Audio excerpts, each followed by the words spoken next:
were out one night. I don't remember what was happening, but a few of us were like a couple blocks ahead. And I remember we heard something. We turned around and saw two of our, like, the guys sprinting. And nobody asked a single question. We just ran. To this day, I don't know what we were running from.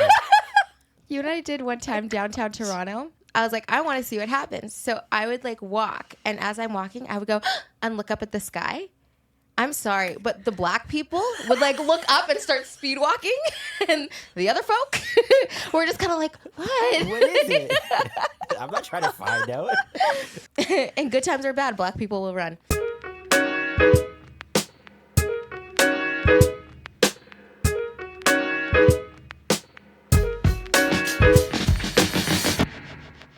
I feel like bad breath is a thing that black people just...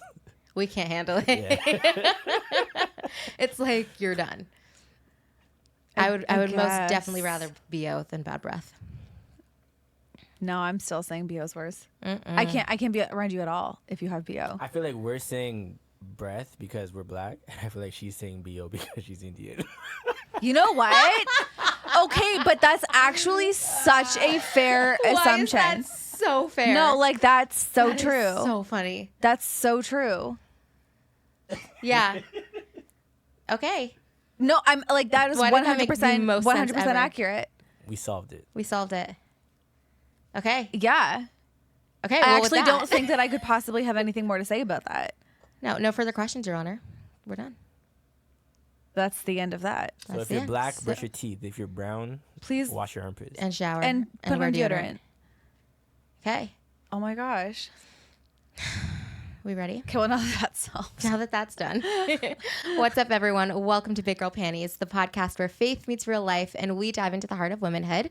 We're your hosts. I'm Shaina. That's Priya. And we invite you to join us on embracing the messy, the complicated, and the beautiful aspects of life through a Christian lens and put on our big girl panties to tackle the tough stuff together. Hi. Okay. Oh, wait, maybe I'm jumping the gun if I say this. What?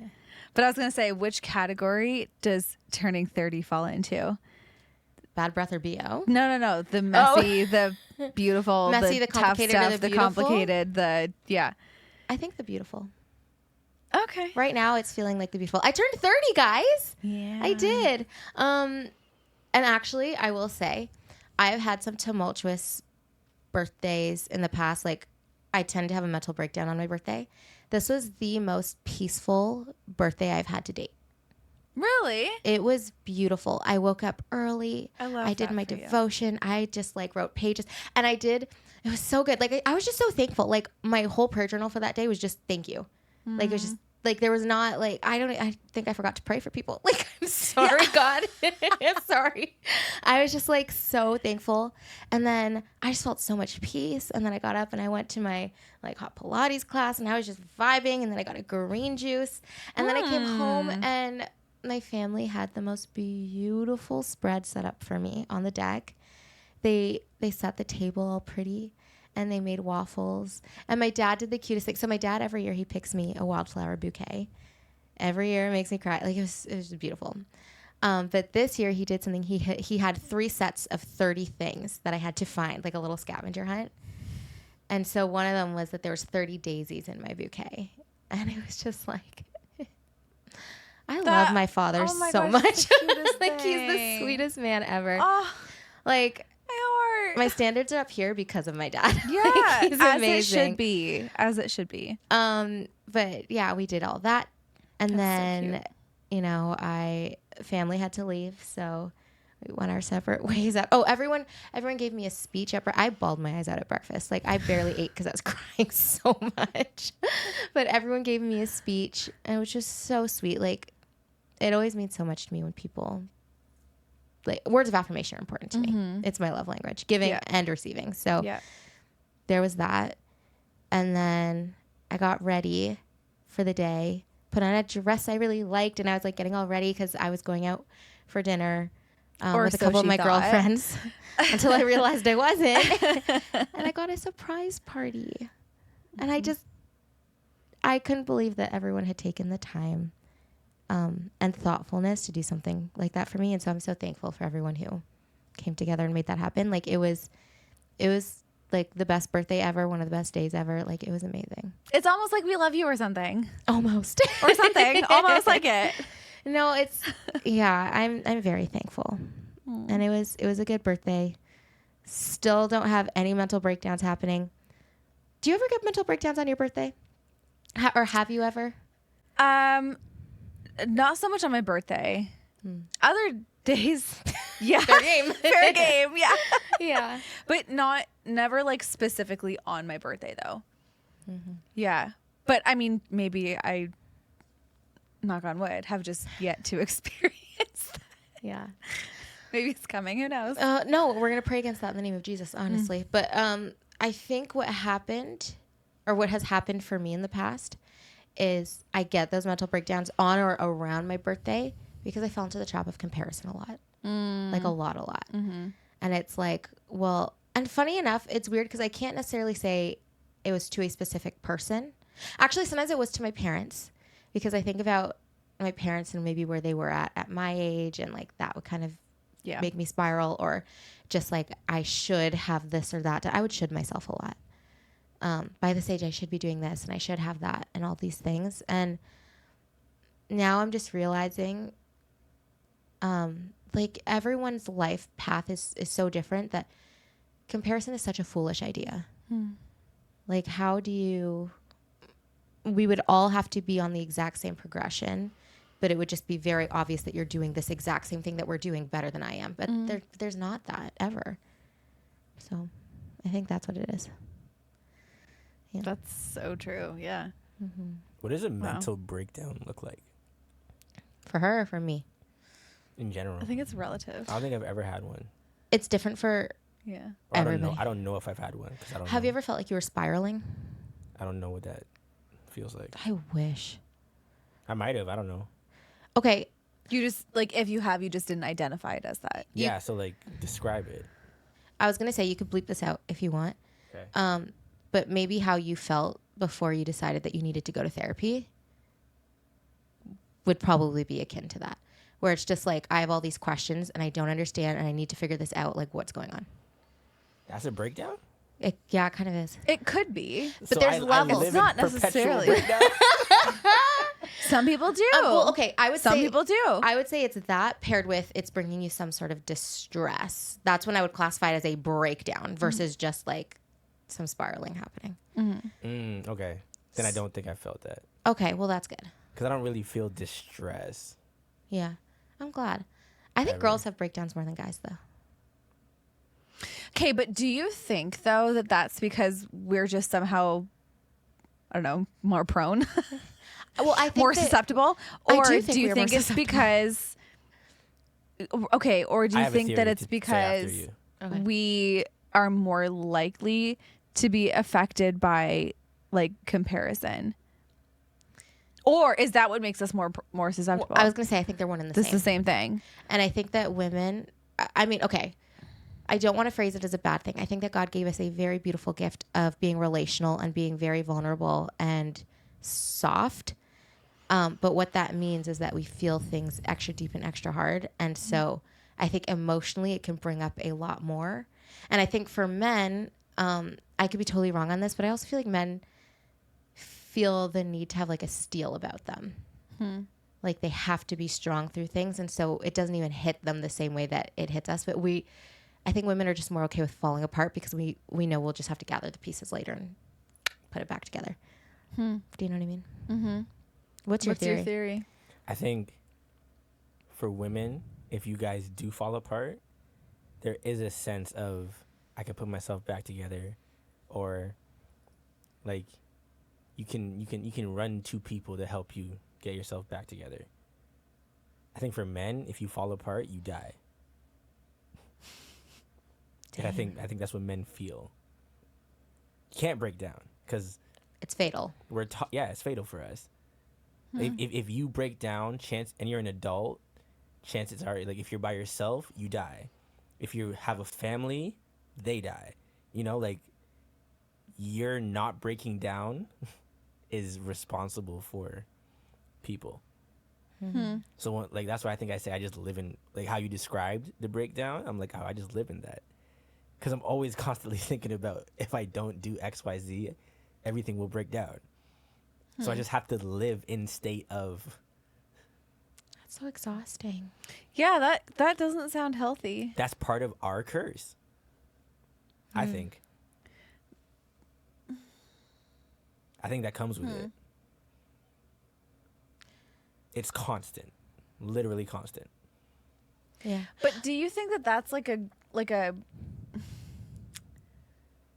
part of just like growing up and maturing, or do you think that that's like a lifelong, like you will always feel that way? Every man has always felt that way.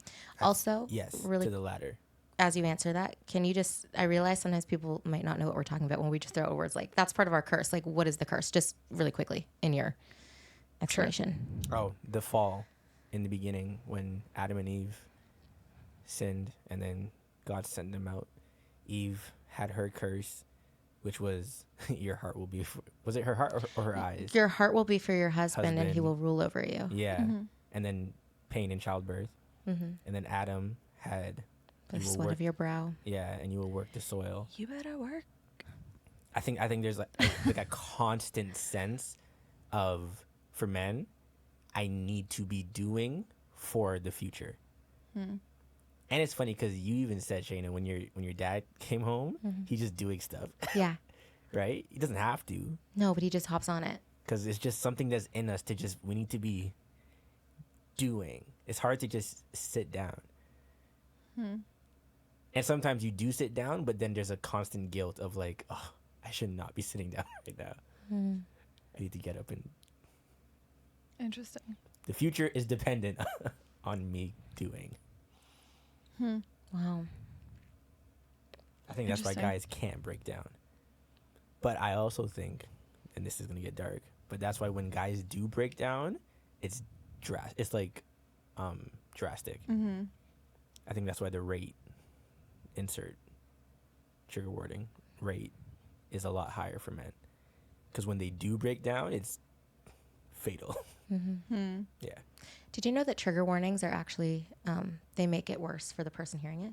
Yeah, you told me that. Yeah, I think about that every time. Yeah. That's okay. The trigger warning is fine, but it just always makes me think of that. I think with you saying what you just said, it makes me think that maybe women have moments of breaking down and men live in brokenness. But I don't mean to say that in a bad way, but do you know what I mean? Yeah, that makes sense. Which is... That's... Like, I feel like women are a lot more comfortable with breaking and rebuilding.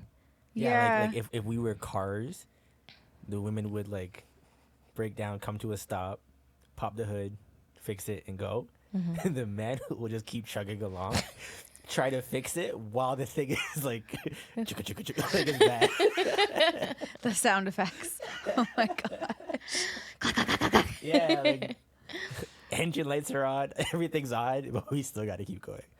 Yeah. But, throw some duct tape on it. Okay, wouldn't it make more sense though? Like, wouldn't it be more productive if that's your goal in the long run to stop for a second and fix the thing and then go, so that when you go again, you can actually go like faster and better?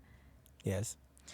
But I don't think this is a conversation on like on the men's part of like what makes most sense or what's most productive. It's like, what are you prone to? What is your nature? Right. Yeah. But it totally would. Yes, yeah. That would make a lot of sense. Yeah. But y'all don't want to do that. I didn't say that. And then but to rag on the women for a second, not rag on them, but whatever. If we were to be better at paying attention to the signs of a breakdown and fixing it earlier on, our breakdowns wouldn't be so hard and fast and severe. Yeah. Actually, I think this is a great example of the complementariness between women and men, because a woman is more likely to get a man to stop, fix it, Yeah. and then keep going. Yeah. Yeah. And then if a woman breaks down, right, because a man has the experience, if you're in a healthy relationship, your man is going to be able to. On that, yes. Yeah. A man will be able to keep it going while she's fixing. Yeah. And she will get him to stop, and yeah. Yeah. And also help her to like pick up the pieces and like rebuild and then Yeah. That's true. Yeah. Ugh, so fascinating. Mm-hmm. We need each other. We do. That was the name God of the last episode. Yeah, it was. Yeah. Aw, full circle. It's true. God knew exactly what he was doing. Yeah. And it's beautiful. Mm-hmm. Yeah. But, I mean, yeah, there were no breakdowns this year. That's good. And that, for me, was a big testimony because last year, on my birthday, this sounds so, like, I sound dramatic, but it kind of was dramatic. It was, I'm sure. Last year on my birthday, I hit the deepest depressive spiral I've ever been in my life, and it lasted until like November or December. And like, I've actually never said that, like, dark enough that there were some days I was like, why am I alive? Like, why do I need to get up? Like, what's the point? Like, it was that bad. And I'm like, to think, ooh, okay, sorry. To think that it went from that to what it was this year. I'm like, that says nothing but the goodness of God, like nothing. And I'm so thankful even that happened, because I learned so much in that state, like so much. Oh my word. What changed? I was gonna ask to bring that. you to this. I got to a point when I was in that really bad place where I really do think it was literally God telling me, because I was trying really hard through that time to still maintain my relationship with God as best as I could. And I truly believe that he just held my hand throughout all of that. But something that really became apparent was like, God was like, you were listening to lies of the enemy. And keyword being lies. Like, none of this is true. And if none of this is true, you're dishonoring me by listening to it. And I was kind of like, whew, okay. And so that it took a lot of, first of all, I had to open up about it. And I chose my mom and like honorary big sister, and I told them everything. And like, they were like praying over me, praying for me. And then I opened up to one other person a bit later on, and they were like praying for me. So I think just the praying part was huge. And once I acknowledged that it was lies of the enemy and like full on like bold faced lies, it was anytime those thoughts came up, I had to surrender it. Even if that meant I had to like stop what I was doing and be like, God, like I cannot carry this thought right now. Help me to actually be able to believe that it's not true. I know you tell me it's not true, but I'm not believing it right now. Like, I'm giving it to you. And sometimes that would happen like hundreds of times in a day. And then it was just through all of that and me just really praying like, Lord, I'm not able to preach the gospel to myself right now and preach what you say about me and how I feel and all these things. Like, I'm not able to carry that very well right now. I need you to do it for me, and I need you to do it through other people around me, even if they don't know what's going on. And he did, through so like even through you guys. You didn't even know for a while. And like, yeah, like God used people around me. He used his word, and through all the prayer, like it really did. It just became me being able to kind of like sift through more and more. And just with the time and with that constantly looping God in on it and like saying, I just need you to do what you're going to do. It did get a lot better. And I feel way better than I have.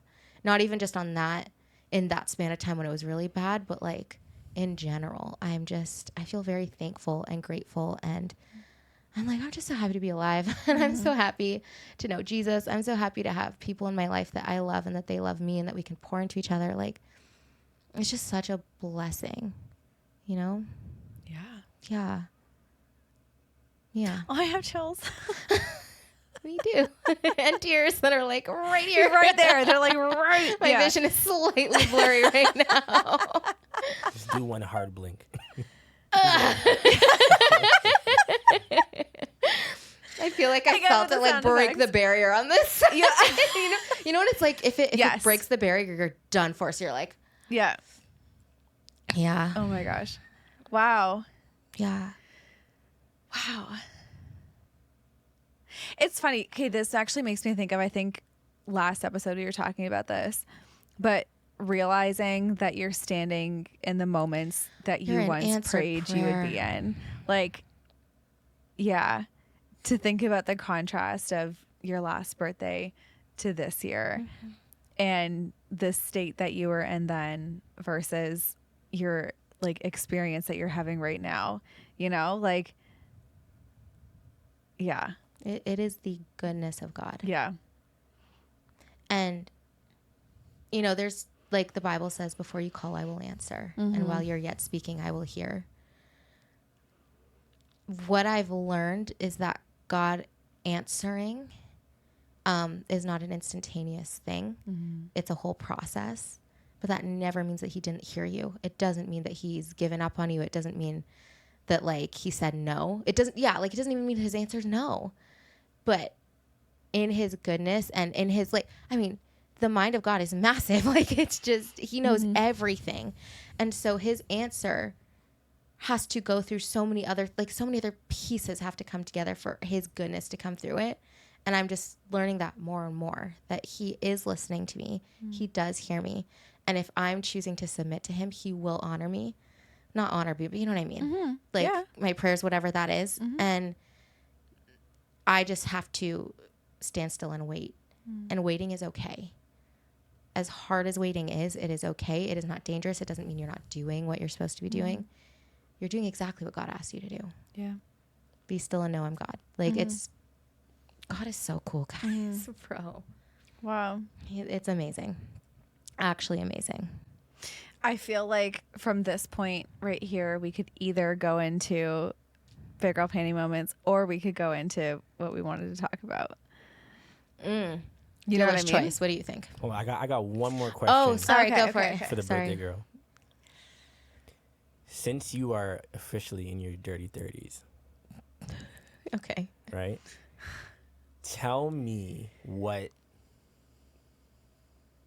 20s looked like with God. I like this question. And what would you like your 30s to look like?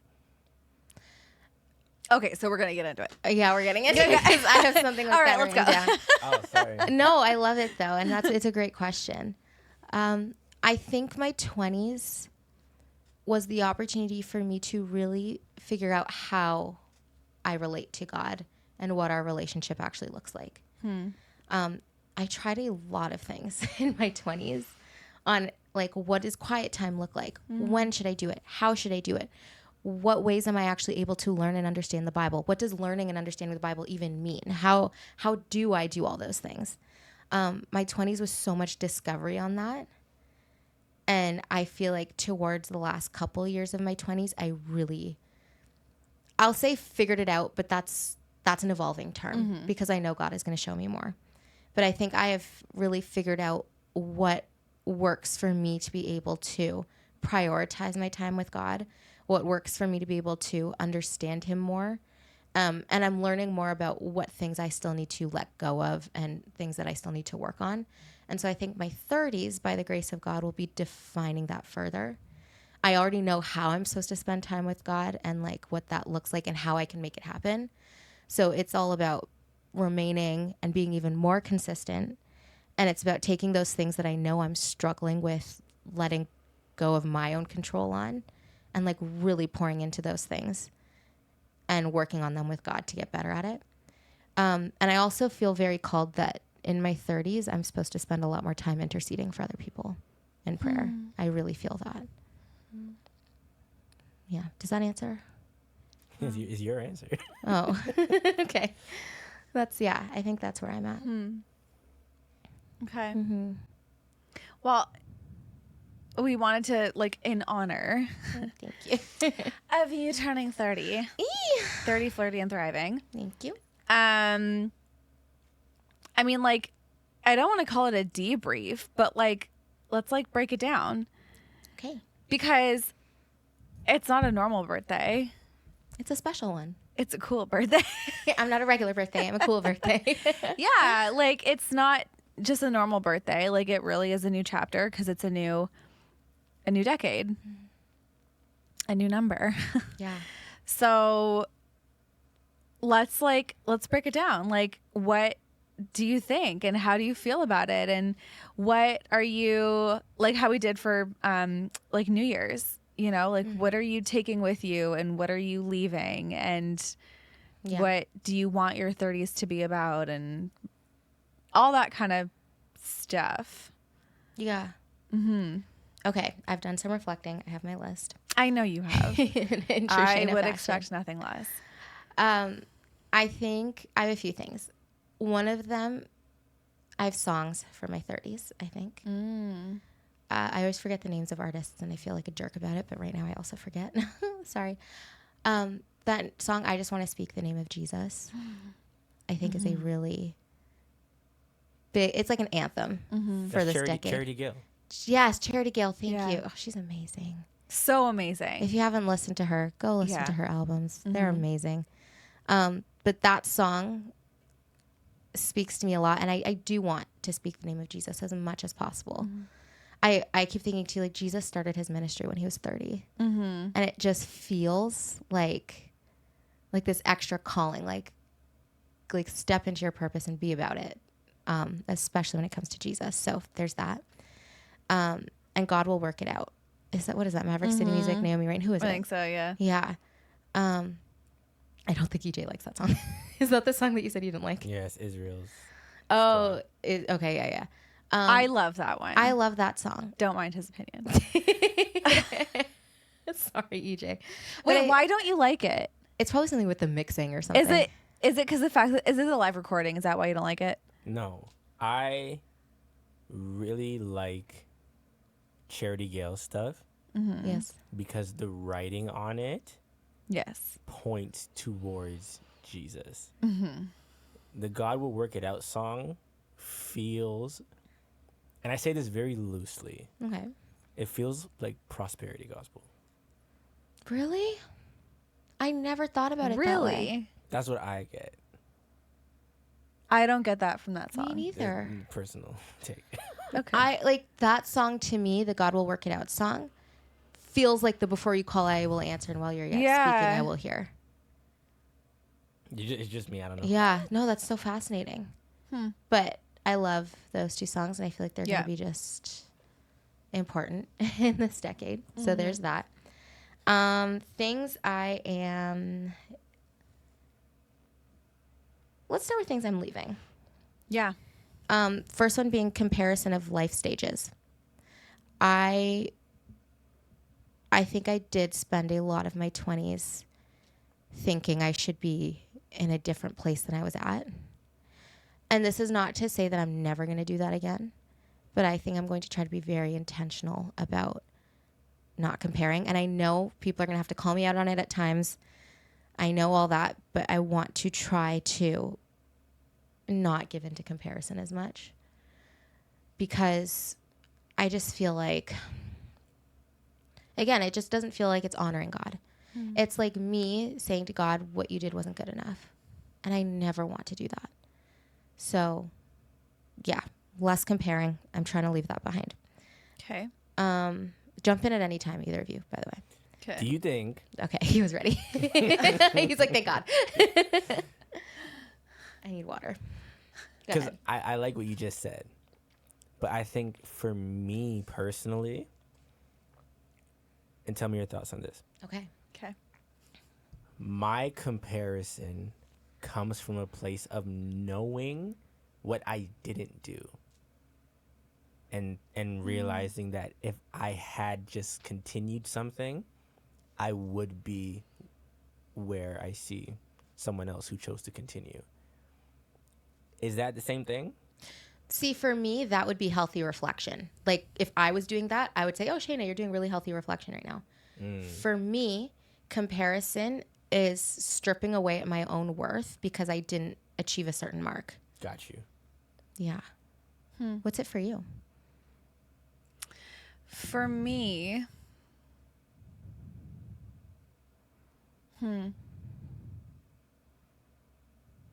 I think it's just feeling like I should be further along than I am, or more I think it's just feeling like I'm behind. Yeah. Yeah. Yeah.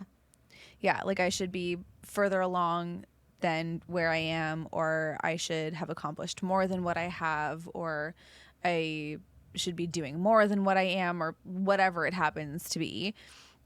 Just behind in some way, shape, or form. But what's your standard? Because if you're behind something. Like what is setting your benchmark? Nothing realistic. Well, like I think what you said before, like about like looking at your parents, for example. Like I think that is definitely one.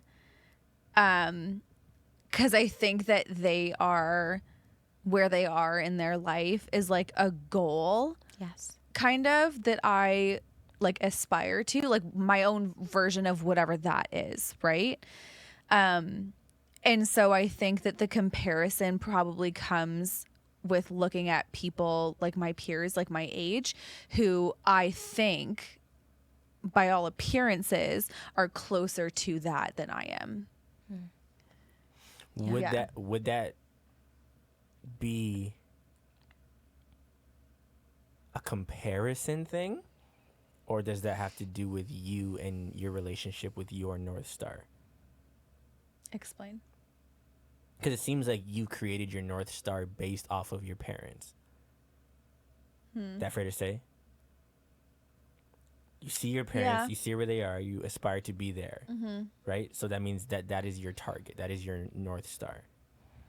And if you are comparing yourself to other people, but that's not their North Star, wouldn't your feelings be more so in reference, kind of like me, in reference to just understanding what your North Star is and recognizing the gap between what you're doing to get there and what is actually happening?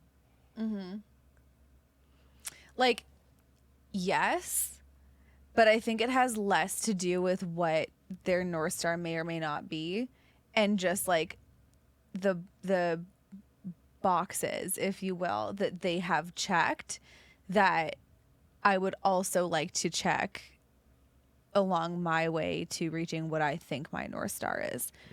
So like, for example, so-and-so bought a house, let's say. Their North Star could be to sell that house in a year and like move to Timbuktu, like the other side of the planet. You know what I mean? That's not mine. But the fact that they bought a house, it's like, oh no. And because that's something that I would like to do as well on my way to reaching my goals, my North Star, it doesn't matter what theirs is. I just see that and I'm like, oh. Yeah. Well, so sorry, I just like no, I was excited. That's it. That was the end. Okay, well done. What I was gonna say is something I've noticed about me and the way I deal with comparison. I find it is more about the people around me than what I see, for example, on social media. Social media just feels so like it feels pretend to me. Like I watch it like it's a show, and so I'm very good at like separating. Like I don't listen. I'm a lifestyle girly. I have the girlies that I watch. Like honestly, on like all their videos, I'm up to date. Actually, not so much nowadays, but anyway, I'm on with them. I know what they're doing. They're like buying houses and land and doing this and that. And I've never been like, oh no, once I see them do that. But what I did struggle with a lot, because I went through a very long schooling period. School was most of my 20s. Actually, it's only the last like 2 years of my 20s that I wasn't in school. So it was hard for me, and I struggled with looking around at people who maybe they did their undergrad and then they started working. And they're like doing things, by all appearances, it's like, you know, they're working, they're making money, they're doing this, they're doing that. And I'm like in school. And I felt very like, I should be out making money. Like, should I be pausing school to just like go work somewhere? But where would I work? And this and that. And I think I got caught in comparing that a lot and just feeling like, oh, I don't have the ability to do the things that they're doing because I am doing this. And I should be doing what they're doing. And now it's like, well, I'm thankful I didn't, but I think that's where I would get caught, is like I'm looking around and it's like because they're able to do things that I'm not yet able to do, I feel not even inferior, but I just felt like I wasn't worthy enough for it. and that messed with me. You know? That's funny. We have like opposite comparison reflections. Yeah. Because I feel like I was too fast with certain things. Really? Yeah. Like, you know my new path I'm about to go on, right? Yes. That's a 27 decision. But when everybody else was going to school outside of high school, I went and worked. Yeah. I was making a like, looking back now, knowing what money is, I was making a good amount of money at 21. Yeah. Right? But now at 27, I'm like, dang, I wish I did it earlier so I can, you know, reverse. Have that flipped. Yeah. So it's interesting. Yeah, that is interesting. Yeah. And I think that, again, goes to just show. We're all comparative. Yeah, and this phrase is triggering, but hindsight is 20/20. Where it's like, now that, you know, we've made it to respectively where we are now, we look back at the things we were comparing to. It's like, first of all, had I had that now, what would it really be worth to me? Yeah. And also, if I'd had that, then I wouldn't have this, or I wouldn't understand that, or my life would look like this. Yeah. And while it's like, yeah, I could have made that decision earlier, I should have done that earlier. At the end of the day, the insight that you gain from those experiences and the way it shapes you, I don't think that's something to trade. Yeah. I agree with that. Yeah. You know, we wouldn't be the same people, honestly, if we didn't have the same experiences that we have. I think it's that feeling of, especially as an adult and like a young, we've talked about this, we're not young adults anymore, but like being young-ish adults, that like, you know, you get to the point where like, okay, you're like, I'm not a young adult anymore. And so I don't have that like excuse, if you will. Like, I'm at the point now where like I feel like I should be, you know, hitting certain milestones or achieving certain things and checking them off the life to-do list, right? So I think that like, yeah, like for me at least, that's where that comes. Absolutely. Yeah. Yeah. Okay, next one I have. Yeah, keep going. Okay. Determining my worth based on how others feel about me is something that I need to leave behind in the 20s. It's funny because I do this all around, or I did this all around, where if I thought somebody was mad at me, or I perceived something that somebody felt towards me, I would like panic and be like, oh my gosh, I'm awful, I made them feel this way. And like, I took the onus for a lot of things, and in some ways I still do. Like, I take on stuff. You're like, and I'm trying to leave that behind. I'm trying. I am. I'm working towards that. I realize this also played a role with men, which is interesting because I've never been boy crazy by any means, not by any stretch. But I think in my mid 20s especially, and like honestly maybe to when I was like 28, like in that, let's say 25 to 28 range, I feel like I placed so much value in, okay, well, if men don't like me, or if men don't this, or if men don't that, or if I'm not getting asked out and this and this and that, it must mean this about me. And now I'm like, baby, it means nothing about me. It doesn't. No. And, you know, I'm a girl. I'm going to fall into the trap, I'm sure, at least a few more times. But I am much more confident in my ability to say that, like, what men think about me, or whether they find me attractive, or whether they want to talk to me, all that stuff really has nothing to do with, like, that's none of my business. It's actually not. And it has nothing to do about my worth at all. So that's something I would like to leave. Say it louder. It's something I'd like to leave behind. And again, with all these things, I know it's going to come up still because I'm a human, but it's something I'm trying my best to leave behind. So there's that. Do you, when you have those thoughts, do you just like shut them down, or do you replace them with something else? It depends. Sometimes in the moment, like sometimes I'll catch myself like letting them fester for a little bit, and then it's just like, no, don't think about that, walk away. So it's like kind of like a shutdown. I'm just going to pivot and do something else, which I guess technically is a replacement. But then later I found that reflection is so important for me, because typically in the moment I'm on 10 and I do not think clearly. I don't have good discernment, none of that stuff. So typically some time needs to like pass. I need to cool down, and then I can accurately go through it again with God and like reflect on it and be like, okay, this is how I feel. Or if I need to loop in somebody that I trust and who is going to speak well into my life, then I'll loop them in and be like, what do you think? Yeah. But sometimes it's like Jesus, like just help me not to be thinking about that right now. Sometimes I catch myself thinking about it for longer than I should be. And I just have to try to figure out a way to turn my attention away from it. But the actual good stuff happens after, when I'm reflecting on it, whether that be getting help from somebody, even a professional, or like, on my own with God. Yeah. Interesting. I think meditation is very important. Yeah. I think the idea of grabbing a hold of your thoughts is very hard to do. Take every thought captive. It's so hard. In today's society where we're so digital and fast. Yeah. Like I'll even catch myself if I have a thought, and I'll be like, okay, I'm not gonna think about this. Right? Even today at work, I had a thought that was like plaguing me. And I'm trying to listen to one of the lectures, and I can't focus on the lecture at all. Like I hear him talking. I don't know what he's saying though, because my brain just won't turn it off. And I'm like, okay, I catch myself, and then I try to focus, and next thing I know, I don't know what he's saying again. Yeah. And I think it's something I want to get better at. But I think like working on meditating, and I don't mean like the yeah, I don't mean that. I just mean like working on learning to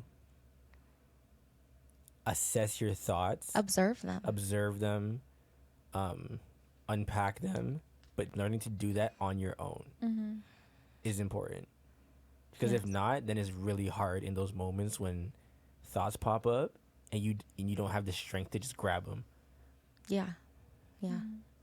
Well, interestingly for that, because I agree, I think that that's a very important practice. Actually, EJ, rather than saying meditation, I think that's mindfulness. Mindfulness. Yeah. They do kind of have slightly different connotations. I would say that's mindfulness, but something that I noticed for myself is that I can do that, but then I'll overdo it and I'll overanalyze more than I need to.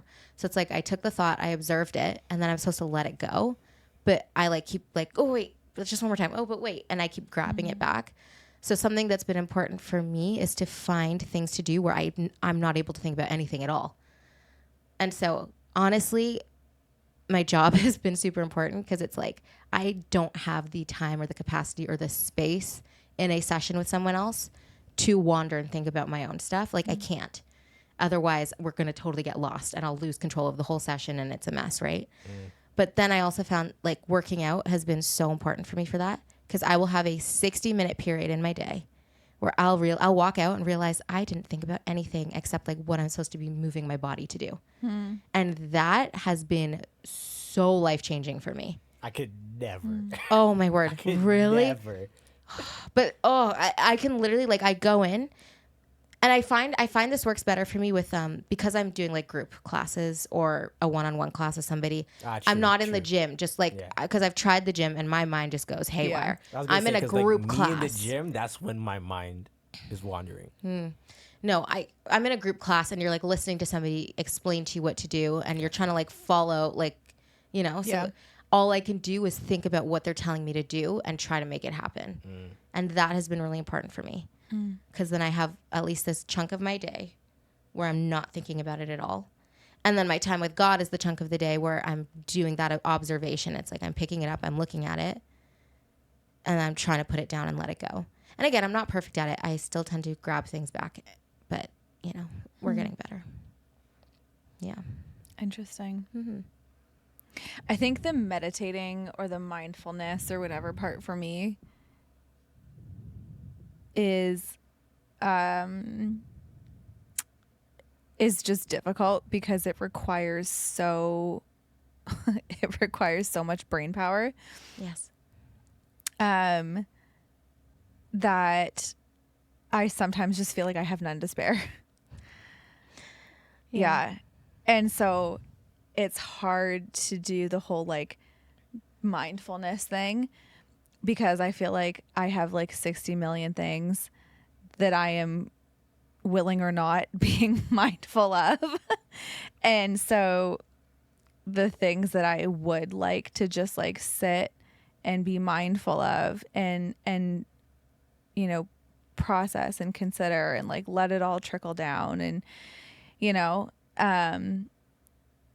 yeah, like I think that part is what's hard for me. So I would like to be more mindful. Whoa. But it's something you practice. Yeah. I think meditation is the practice of being mindful. Yeah. So like you're not going to go into it and just be like instantly good at it. Your mind is going to wander.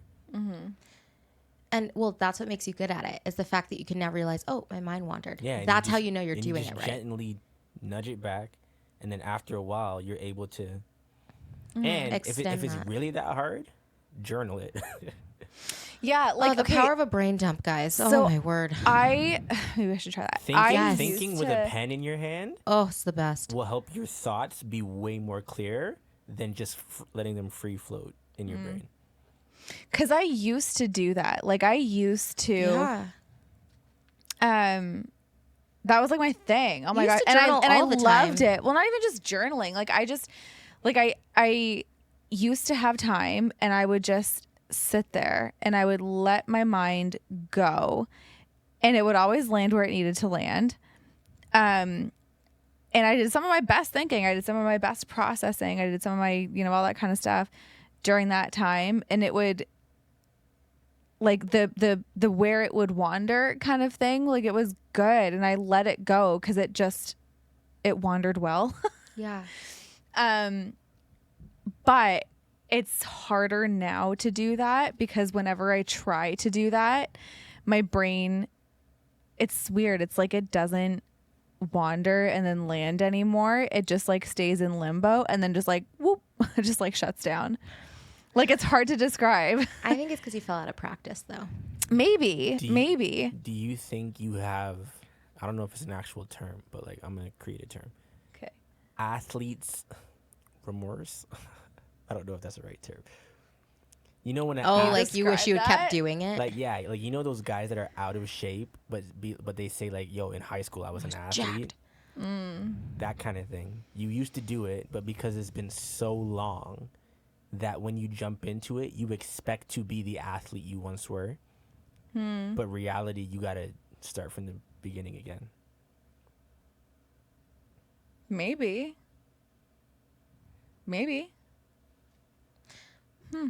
I think with all this stuff, with all this stuff, there is a barrier of uncomfortability that you have to cross. And I think right now that's where you're at. It's uncomfortable because you feel like your brain's not doing what it's supposed to. But I would argue that your brain's doing exactly what it's supposed to in that moment. And maybe it's just uncomfortable to sit there through it because you know what it used to be. Maybe. I think you should start her up again. We literally had this conversation before you got here today. Really? Yeah, we were talking about this. Yeah. Oh, yeah. That's a sign, girl. Probably. Confirmation. Probably. Yeah. But maybe you just need to figure out a good time to do it. Because to be fair, if you're trying to do this and there's like a million other things you have to do, that's not helpful. So you got to have some sort of structure. Absolutely. Where it's like, this is blocked out. This is the priority for this time.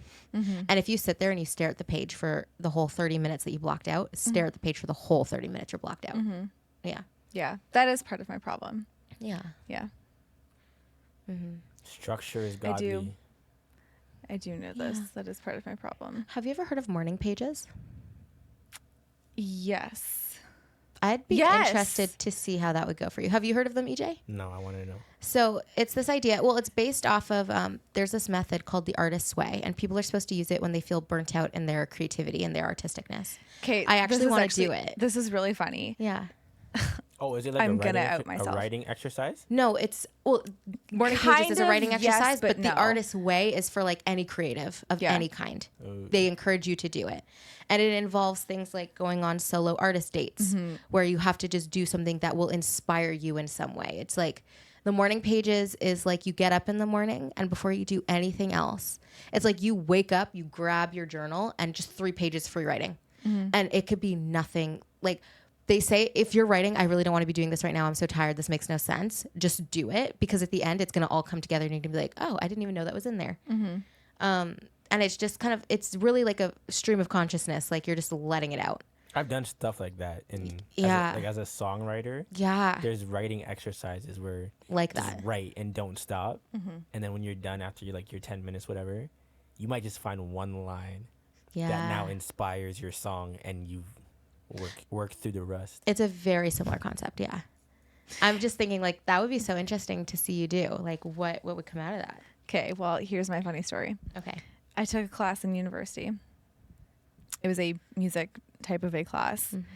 And that was one of the books that we had to get. The Artist's Way? Actually, this is the book that I was telling you about that I thought you would like. Anyway, obviously that was a part of it, the morning pages and all the things. But the way that the class was set up was, it was just a thing that like you had to do. And it was a part of your grade. Oh. But like it was never checked. It was never talked about. It was never anything, because it was supposed to be just like a personal thing. It was just like, it's very private. It was essentially like a guaranteed part of your grade kind of thing. Well, me, with, okay, in fairness, all of the other work and reading and everything that you have to do as part of being a full-time student, getting your degree. Yeah, no, I didn't do it. I had the book, but I didn't do any of it, because it was like, okay, I recognize that like there's value in this and whatever. But like I've got like 8 essays, and I've got 4 of this, and I've got 2 group assignments, and I've got 50 million pages of this textbook that I have to read, and then I've got. That actually might have helped you navigate through that stuff better. Maybe. Just for your brain. Maybe, but I think just at the time, with like you just didn't have the capacity. The big long list of everything that you have to get done that people are gonna see that is gonna be graded. It was like. Pick your battles. Something's got to give. And the thing that was never going to be seen or graded was given. Yeah. Yeah. So we should do that's funny. The Artist's Way. We should do it. Maybe. I think it'd be interesting. Like the workbook or something. Yeah. It's annoying to think that if we do, I'd have to buy the book again. When I had like a mint condition copy that I literally opened like twice. Yeah, that is actually quite irksome. Wow. Oh man, that's annoying. That is annoying. Okay. All right, that's good though. What's next? Should I like shorten this? I have a few, but I feel like we're just spending so much time on each one. Nah, keep going. No, keep going. Okay. Yeah, we're good. Okay. Let me see here. I lost my spot on my list. I should be checking these off. Oh, okay. I said I'm trying to leave behind shame and embarrassment about things that I like. I'm just going to try to own the things that I enjoy, own the things that I love, and that make me me, even if it feels like others are going to think that it's like lame or not exactly, what other people think. Yeah. Or even just things like sometimes I'll like something and people are like, oh, like you're so blah, blah, blah for that. And I'm like, oh no, I don't want to. Oh no. But like if I like it and it's fun and it's just my personality, why not do it? Like I don't really care. Anymore. Yeah. And so not everybody has to like everything. Yeah. So like. And I want to be me. Yeah. I don't want to be like everybody else. So. It sounds like 20s was you discovering who Shaina is. And it sounds like 30s is owning Shaina walking in the truth of who Shaina is. Owning it. By God's grace, I really hope so. Yeah. And I'm sure there'll be other things I learned too, but I think there's a lot of things that I'm kind of like, okay, I know I like this. I just have to do it. Like, even if it means embracing the cringe, even if it means whatever, yes, I agree. But like cringe to who? Well, that's the thing. And why? At this point, I shouldn't really it's none of my business, actually. Yeah.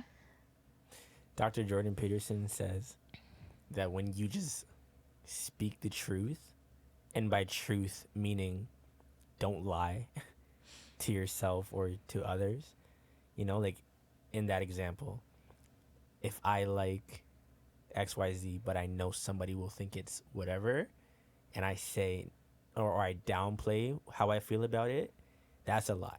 You are now living in a non-truth. That is so true. Right?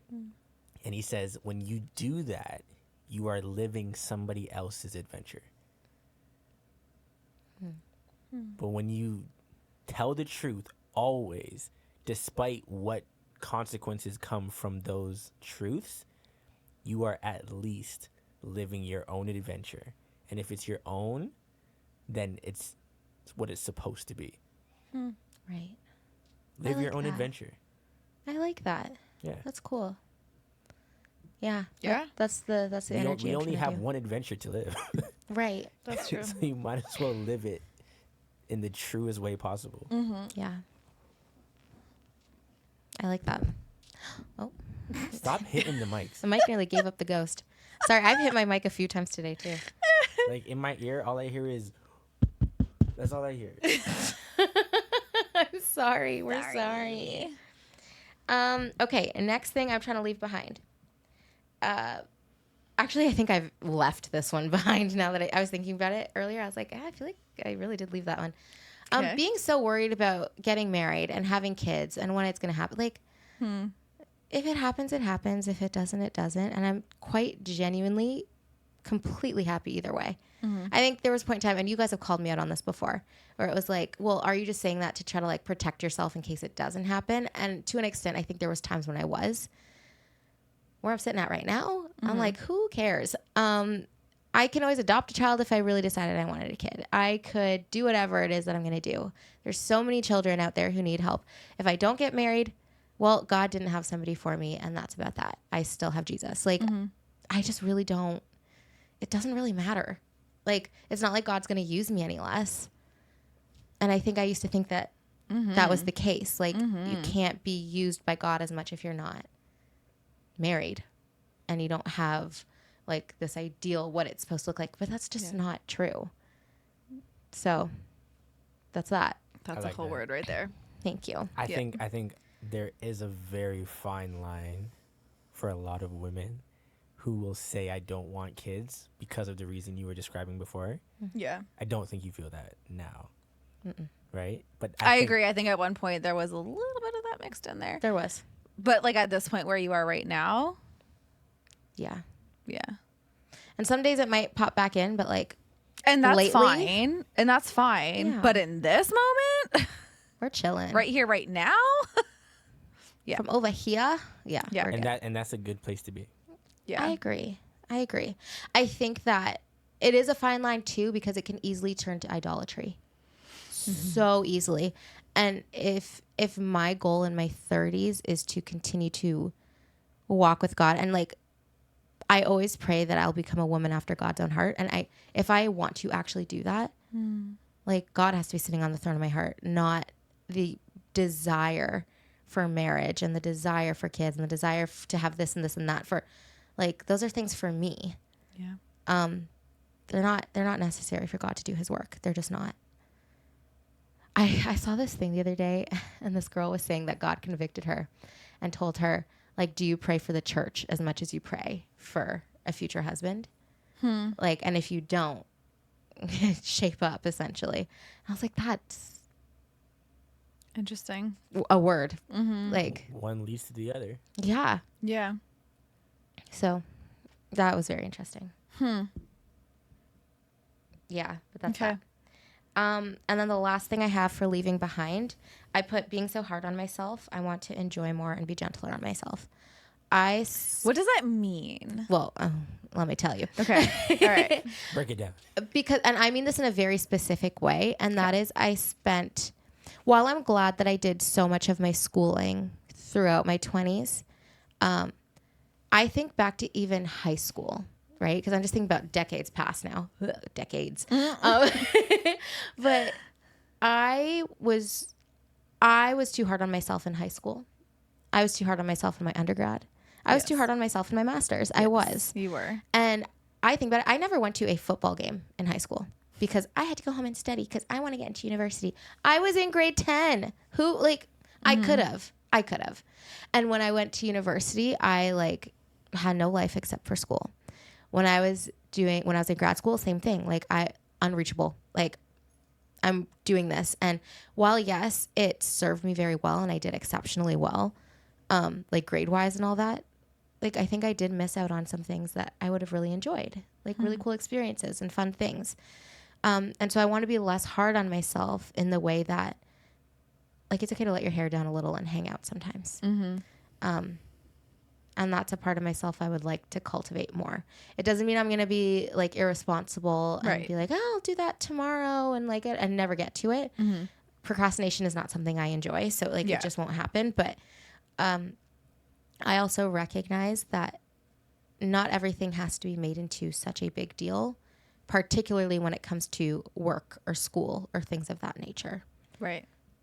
Yeah. Wait, so have you still not been to a football game? Yeah, I've never been to a football game. Have you been to a sporting event? Well, in university, Frosh Week, they made us go to a basketball game. But it was a requirement for Frosh Week. They literally made you go. I think I went. We got to do a pod trip. Okay. We got to do a pod trip somewhere. Jay's games Let's go to a Jay's game this summer. I think I went to one when I was really little, so I would love to. Oh, and I went to a high school prep basketball game before. Have I ever been to the Raptors or anything? No, you got to go to a game. I don't think I've been to a pro. I went to a televised sporting event. I would love to. I would go to a Jays game. We should do that. The next time. Okay, going to a baseball game is actually so fun. The vibes are good. The next time WWE is in You want me to go watch wrestling? Let's go. You want to bring Shaina? She would. Okay, be real. You don't think she would like it? I think. Be real. You might. Yeah. Okay. See, the only reason I think I might like it is because I love of it all. But sometimes I get so worried when we watch it here. I'm like. But that is part of the excitement, and you got to learn to embrace it. I feel like the only reason I think I could like it is because I love demolition derbies, and I feel like it's a similar energy where everyone's yeah. I love going to demolition derbies. Even on Saturday when I went, I was sitting there thinking I can understand how a mom doesn't want their kids watching this. Yeah, the kids come home and are jumping off of everything. Yeah, the kid thinks that they're learning new tricks. This is dangerous right here. Yeah. But it's exciting. No, I think just the feeling of being around people who you don't know, but yet there's a camaraderie in cheering on this team. And then as the team scores, you might not even know what's going on. But you're just But the energy, you're like, this is fun. You have to go to a game of some sort. Yeah. I would love to do a basketball game because out of all the sports, which I understand very little of, I understand basketball the most. And I would understand that one the least, I think. Oh, really? No, you understand them all pretty bad. Oh, I thought he was. No, that's fair. I thought that was going somewhere totally else. And I feel like a baseball game would be fun. I see what you're saying. I feel like the vibe is just crisp and fun and preppy and fun. Yeah, it's fun. Yeah, it's fun. Do they have veggie hot dogs, you think? Probably. I would love to get a veggie hot dog and some chips. I've never that been to a one's all baseball you, babe. game. You can have all the veggie hot dogs. You can have a real hot dog. And we can still cheers. We'll never just touch don't let your hot again. dog touch my hot dog. Listen, I'm going to keep it a buck. Okay. Your party was great. Yeah. Those veggie meatballs, they got to go. You didn't like the veggie meatballs? They got to go. I did see one discarded on a plate, and I said that was either Priya or EJ. It was Priya's. They got to go. Yuck. You guys are just not fake meat fans, and that's okay. I've never had meat. Honestly, so I don't know. If they didn't call it a meatball, I would be cool with it. Oh, it's because you knew what it was supposed to imitate. I had different expectations. That's why. Yes. Yeah. If you're imitating meat, let it taste like meat. I realize that it's trash for you, but beyond meat, I can do beyond meat. Yeah. Interesting. But that was gross. So if I just told you it was a veggie ball of some kind, you would have been chill. Yeah, because I would have expected it. My expectations would have been different. That's so interesting. When I hear it's not meatball, that objectively, it's not that it was gross. Yes. The flavor was good, everything was fine. It's just upsetting. It's not what I thought it was gonna be. And so I was like, what is this? Wait, guys, since we brought up the party, can I just really quickly, I need to paint the picture for everyone. This party was so cute. Okay, yeah, it was. Like, there was this, like, long table with a white tablecloth and, like, candles and flowers, like, the most beautiful flowers. And then there was, like, a balloon arch. And then there was, like, another food table with all these yummy, like, different little treats and little bites. And it was good. Oh, my gosh. Like, I felt like a princess. It was so sweet. I loved it. Hold on. Let me give you the setup. Okay, you go ahead. So me and Priya, we are invited to this surprise party for Shaina's birthday. Okay? Yes. This is from Shaina's good friend. And she calls us. She said Shaina's turning 30. You guys have to be here. So we say, bet. Well, wait. Let me add. So she messaged me and she's like, hey, so, she's turning 30, blah, blah, blah. She's like, has she talked to you about it at all?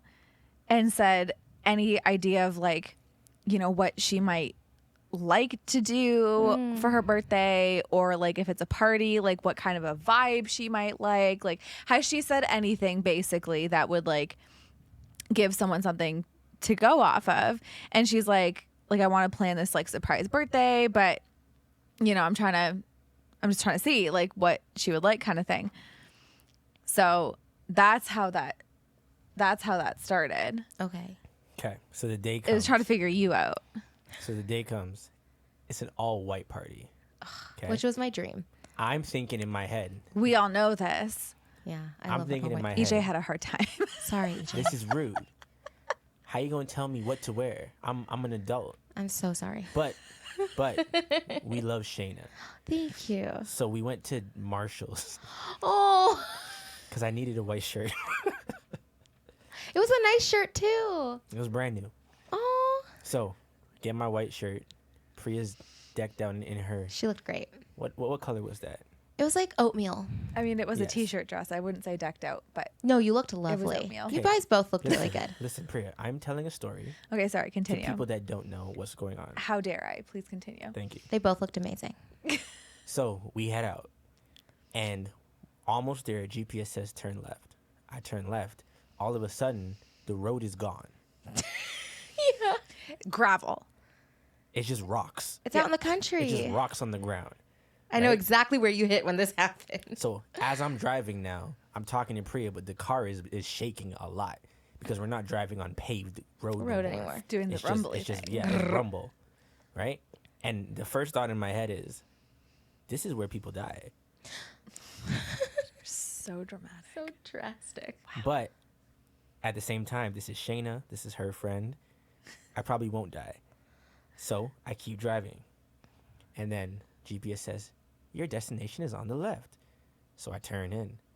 And as I'm driving, I'm like, wait a second. This is a lot of land. What is going on right now? We get to this property. Property massive. I don't know what an acre is, but I feel like there was a few of them. There was. Right? So we pull up and we officially meet Shaina's friend. She says, oh, don't park here. We don't want her to see your car. Here, follow me.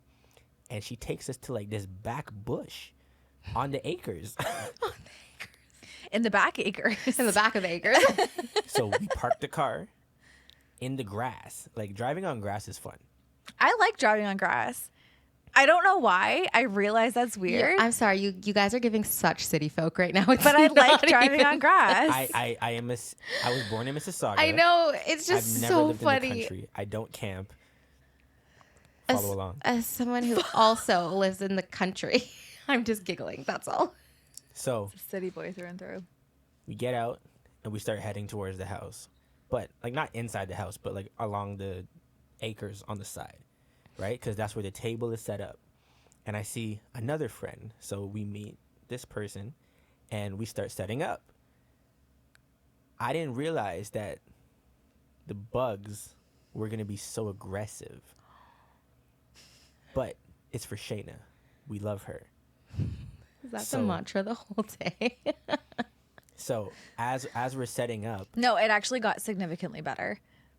Oh. Yeah. Okay. So we're setting up. We're putting the tablecloths all over the tables. I get given this giant arch that I got to put together because I'm the boy. Blue job. Mm-hmm. Right? And then on this arch, we're going to have clusters of balloons wrapped around the side, right? It was beautiful. So, as we're setting up the balloons, Shaina's friend's mom is the one doing it, and I'm helping her out. And we have these balloons, the helium balloons, that are in the 30 for 30, right? As she's setting them up, we're joking about, oh, don't lose the balloon. Don't let it go, because if we let it go, she's going to be 3 years old, kind of thing, right? As she's setting them up. Wouldn't you know it? In slow motion. The 0 makes a run for it. I see the 0 just start to get a little bit taller than the 3. And it's slowly going up. And in my head, I think, is she trying to do like a design right now and make it aesthetic to where like it's angled? No. But it keeps going. Okay, because like, you know how with helium balloons, like with some helium balloons, for a second, if you let it go, they kind of like they try to figure out where they are in the atmosphere. Yeah, they're realizing that they're free. Yes, you know, and then they're like, oh, and then they take off. Like that's what it was doing. It was having its moment of contemplation before it like fully. It said, "Am I doing this?" Yeah, right. So while this is happening, there's other clusters of balloons because the wind is blowing at this point. These balloons hitting the grass and popping. So there's a lot going on right now. And I see the 0 just get higher and higher and higher. And instantly I'm like, oh, I got to grab it. Because the strings on it are pretty long. But your friend's mom is right there. So now auntie. I have a decision to make. Do I risk this auntie? Full on tackling her. Plowing through her. Because if I were to jump, I would land on her. Oh, gosh. Or do I save her and just try to reach? I just met her, so I decided to just reach. I didn't get there in time. Oh. And we slowly watched the 0 just travel into the clouds. Priya did show me a video. It's actually quite funny. Float away. But is there a way to like insert videos onto the like in the video, like on the screen? Yes. Okay, because I have one. I will insert it. Insert video. No, put your hands down. Put your hands down. Put your hand lower. Lower your hand. Okay, now Shaina, put your hand out. Lower. Both of you lower. There you go. I'll put it right there. Here we go. And just quick plug, if you're not watching us on YouTube, what are you doing? We're on YouTube. You're missing Come check out Big Girl Panties for full visuals. So we get everything set up. We fight the bugs off. I meet all the friends. And then we start deciding how are we going to scare Shaina. I mean, surprise her. Well, no, that was part of the question. Freudian slip. Are we surprising or are we scaring? Like, which? What are we doing? What are we doing? We decide a gentle is acceptable. And on these acres of lands, there's a giant tent that we all can hide right behind. It's a shed. It's a shed. Yeah, like the shed tent. I'm a city guy. It looks like a tent to me. Sorry, just helping paint the picture. I'm sorry. So we all hide against this gray shed, and now we're listening for the car. We hear the car roll up because remember it's rocks, so we can hear it loud. And then we hear the door open, and the door close. And then on 3, we jump out, and then insert next video. Lower. Of Shaina's reaction. And then the rest was history. It was a great day. It was. Okay, it's funny because when like planning how we were going to surprise you turned into a whole thing. Like one, everybody was inside. I love this backstory. Thank you, by the way. That was so exciting. Okay, everyone was inside at this point. Yeah. And me and your other friend, I don't know if she wants we can to say her name. She's fine, I think. Are you sure? Yeah. Okay. Well, we were trying to decide like how we were going to surprise you. I've said her name on here before. And it was true. Okay. Did you? You told me to. Oh, did I? Oh, she knew it was her. That was the point. Okay. Anyway. Okay. Yeah. Let's leave it just in case. Let's leave it in case. I forgot. All right. Well, I'm sure she'd be fine. But anyway. Yeah. That was a whole big yawn too. How rude of me. So sorry. You're fine. Yeah, we were trying to like figure it out as a group, and she's like offering like different ideas, and like people aren't like really paying attention because you know when there's too many people in a room, Yeah. You know? You're just talking to nothing. Yeah. So I was like, I think that we just need to decide and then inform the rest. Yes. So then it turned into a whole thing where her and who was it? Somebody else, I can't remember. And your brother like full on like put their shoes on and like went outside and were like walking around like scheming, trying to figure out a game plan. And I was standing on the porch laughing because I'm like, either way she's going to be surprised. And I feel like this is making it more complicated than it needs to be. But it was just really funny to watch like the plotting, the scouting happening. Literally, no, Shaina, they were actually scouting. That's so like they cute. were actually scouting. At one point, I don't know if they ended up keeping it this way or not, but at one point the plan was to like move one of the cars and like block the driveway and essentially like booby trap you so that you had to get out of your car and walk. Like it was becoming a whole thing, Shaina. It was a whole thing. One of the options was to jump out while you were in the car, like driving up and just like run at you. No, I would. Oh, that would have. I'm so glad you guys didn't like do that. Run like behind the car as you're driving, just like run behind the car. That was the second option. Oh, see, that I would prefer, but running at me. To wait till you passed us. Do you know vehicular manslaughter is one of my biggest fears? I forgot about that one. I forgot about that one in the game. Vehicular manslaughter. Oh, true. Sorry, EJ, I cut you off. One of my ideas was to rush your car, but with ski masks on, which was immediately vetoed. I think that would have been great. For someone else, but not for Shaina. I feel like that works for the boys. She would have crashed the car. She would have ran somebody over. Yeah, like you. Luke. No, guys, don't even say that. That breaks my heart to think about. Jesus, thank you for giving them all discernment. My word. But you know what's funny though? What would you have done if we jumped out and ran at the car? I would have thrown her in park immediately. I would not move. I'm in the country. Who's gonna hit me? Like. And I would have been like in the car shrieking and shaking. I already shook. Like I was like, for a good like 15 minutes later, I was still shaking. You were jittery. I was. Didn't for consideration of camera footage. Yeah. I'm glad it wasn't even so much for you. It was if we surprise her while she's still in the car, we won't be able to get a clear enough like close up on her face. I'm so glad you guys did it the way you did because we got the cute video. We did get a cute video. I mean, I wasn't cute. I look No, it so was cute. Odd. It was cute. The way you took off running was funny. Well, you know, black people, we're going to run. There's the one thing we're going to do is run.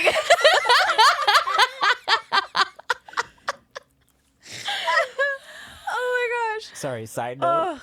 That just brought me back to, what? To like my Ottawa days when I was with my church friends back there. And we were out one night. I don't remember what was happening, but a few of us were like a couple blocks ahead. And I remember we heard something. We turned around and saw two of our like the guys sprinting. And nobody asked a single question. We just ran.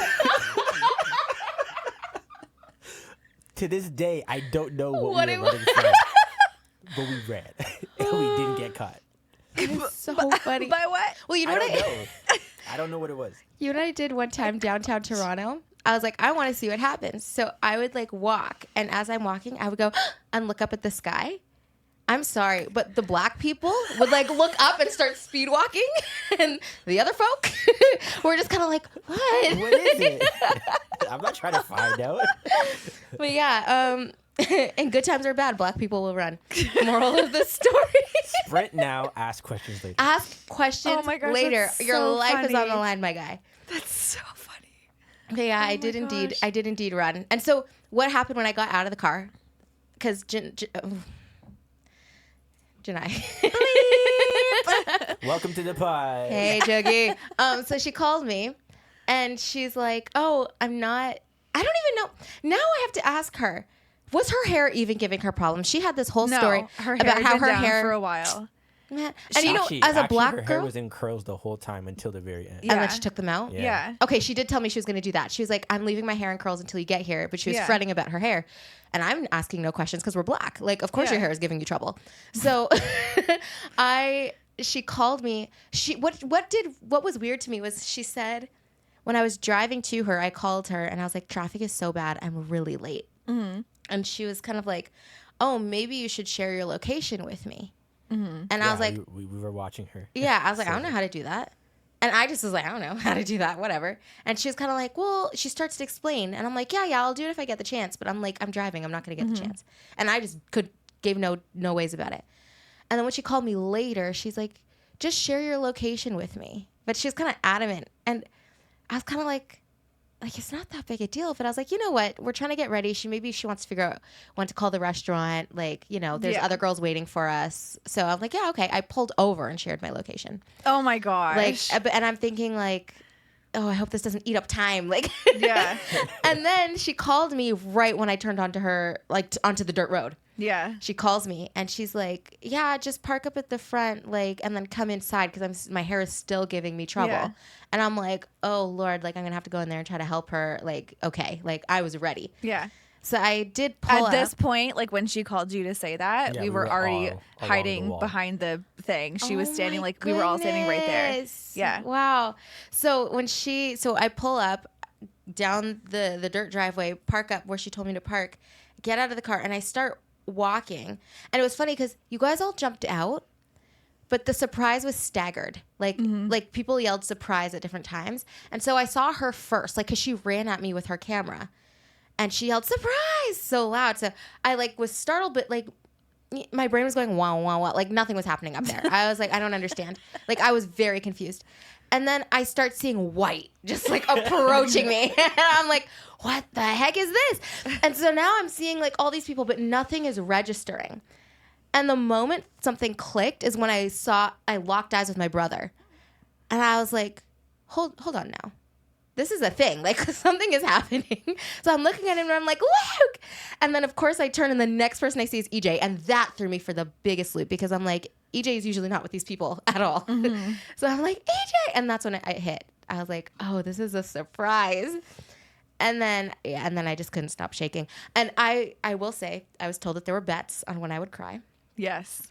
I actually didn't cry the whole time. I know. I'm mad. I'm telling you guys, though, I believe I was so shocked. Yeah. That tears weren't.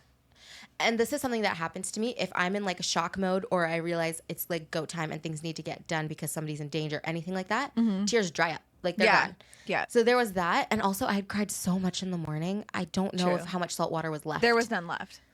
But I felt the urge to cry, the lump in my throat was massive, but it just wouldn't move beyond my throat. Mm-hmm. Which was okay because I had mascara on and I hate wearing mascara. And to cry while wearing mascara. The worst. The worst. That's why I exclusively wear waterproof. I can't though because then you can't get it off when you try to wash your face. Yes, you can. No, I refuse. Yes, you can. But no, I'll continue to not wear waterproof mascara. But anyway, that's what happened on my end. And I was just like, I cannot believe that people are here for little old me. Yeah. It was really cool. And I think last thing before I know I have more of a list. I don't know if we're gonna get through this list. My goodness. Still got BGP moments. Yeah, I'm like maybe we should break this up. We'll get to what we get to. Something that I realized I had very much so idolized. I'm gonna use that word or very looked up to. I'll say my mom's 30th birthday. Mm-hmm. I remember my mom's 30th birthday so vividly. Interesting. She had this group of girlfriends. They were fabulous. They were all so pretty and so funny, and they. They all had their kids and their husbands and their cute cars. They were, my mom's group of friends, they were giving, okay? They needed a show. And I remember on my mom's 30th birthday, they pulled up to the house in a limousine in the evening. And they come into the house screaming with balloons and gifts and the whole nine. And they're like, get up, get ready, get dressed. We're going out on the town. Everyone's screaming. And that was the day I was like, I cannot wait to be 30. I remember that so vividly. I was like, I want to be 30. I don't even remember how old I was then. I don't have the time to count right now. I'm an arts major, not a math major. But I just remember that. I was like, oh, they are so cool. And so I was just I think all my 20s, I was like, I'm going to be 30 and then it's going to be great. That's so cute. And then I got around my 30th birthday and I just didn't have the energy to plan anything. Everything was kind of chaotic. There was different things happening that just made me hesitant to plan things. And I was like, okay, well, I just want to have a cool 30th birthday. But then I was excited because I was going to go out to dinner with some friends. But then this happened, and I was like, wait, I had a really cool 30th birthday just like my mom did, and that made me excited. That's so cute. Yeah. Oh my gosh. Yeah. Oh, that gives me the feels, actually. Yeah. Anyway, that's that. I am glad that you're happy. I'm glad that you got that moment that we didn't even know you were hoping for. I think knowing you, like really knowing you, the coolest thing for me was just to see you enjoying yourself and to see you being loved. That was the best. Yeah. It meant a lot to me. Yeah. So thank you to everyone who played a part in that. I know it was many hands, and it's so appreciated. It was cool. It was really cool. Yeah. Love you. Love you. BGP moments. Yeah, let's do it. Oh, BGP. Okay. Yeah. Well, mine is simple. I turned 30. So that was mine. I turned 30, and the fact that it was so peaceful and so filled with love, and as much as I don't like attention on myself like that, I was able to accept it in the moment for what it was, and it took me a second to not feel weird about it, and I'm still a little like about it, but I'm doing a good job by God's grace of accepting that love. So I think that would be my BGP moment. I love that. Yeah. That makes me so happy. Thank you. Aww. Yeah. What's yours, girl? I don't want to like No, say whatever put it is. a damper No. on this whole thing. No, this is our podcast. Go ahead. Yeah, but the vibes have been Priya, so good. It's okay. Okay, well, it's not really a damper, I guess. But and it's not really a moment. I think it's just a recognition of like a current state. Okay. I guess. And I think it's just,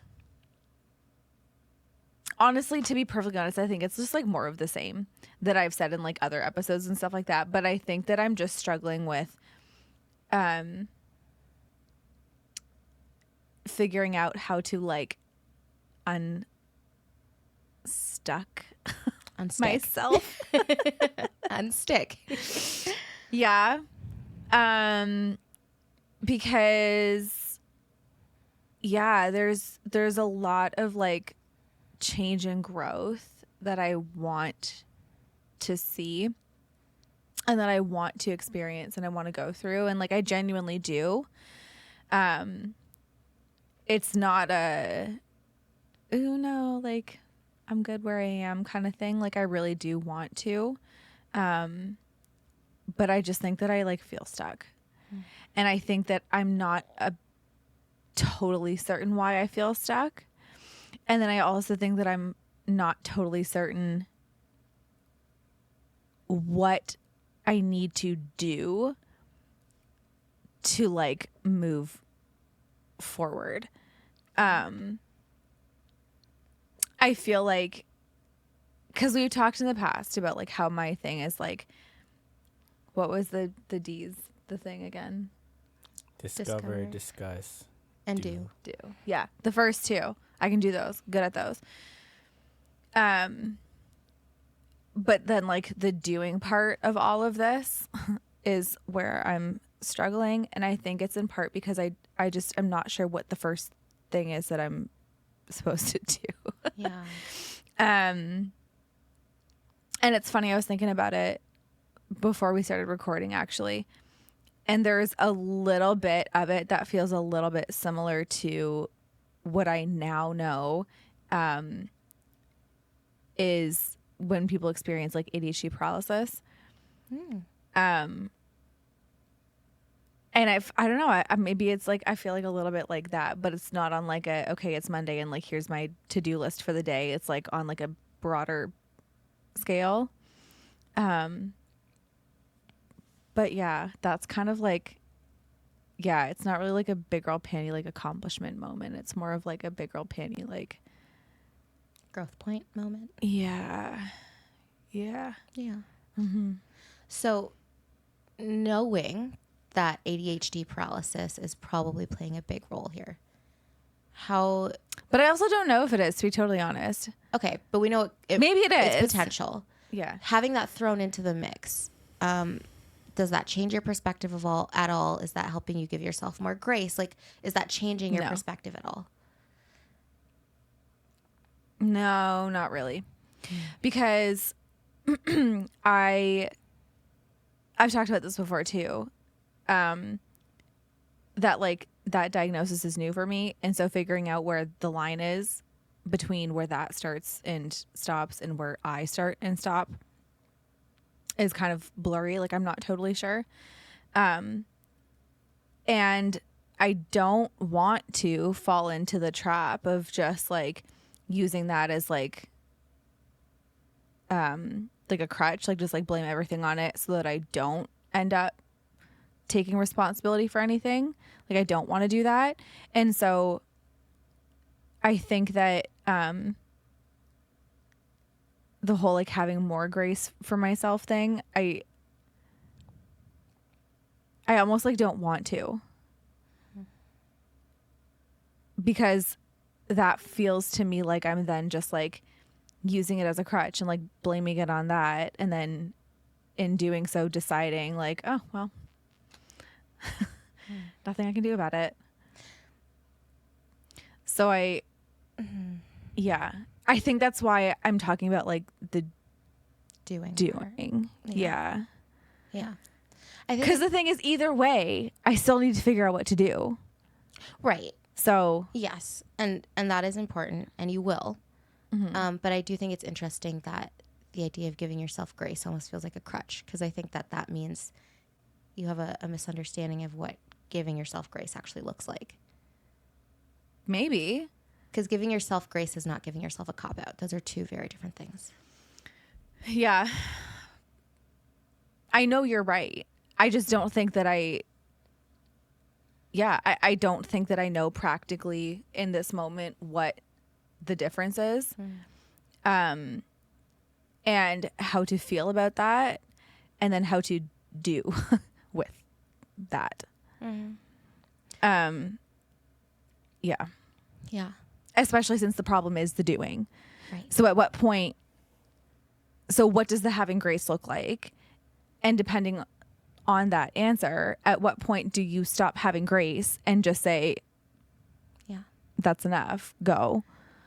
At the very basic level of it, I feel like something really helpful from switching, like helping yourself have grace but still get to the doing part, is switching the language from so to and.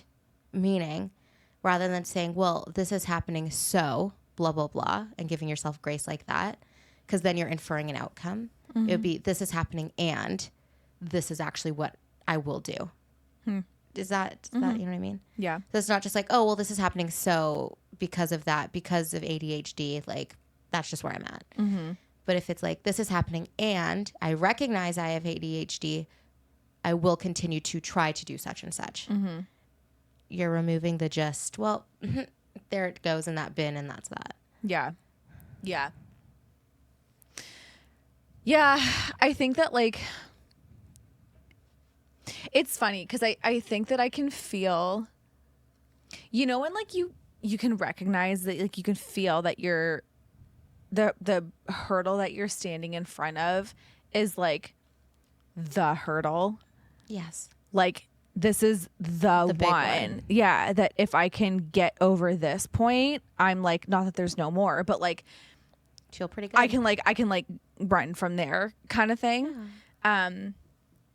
And so I think that for me, that's what this feels like. And so there's like this weird like mix of emotions where like it's frustrating and it feels challenging and it feels like all those kinds of things, but it also feels like oddly exciting in a weird way, because like I know what it could represent.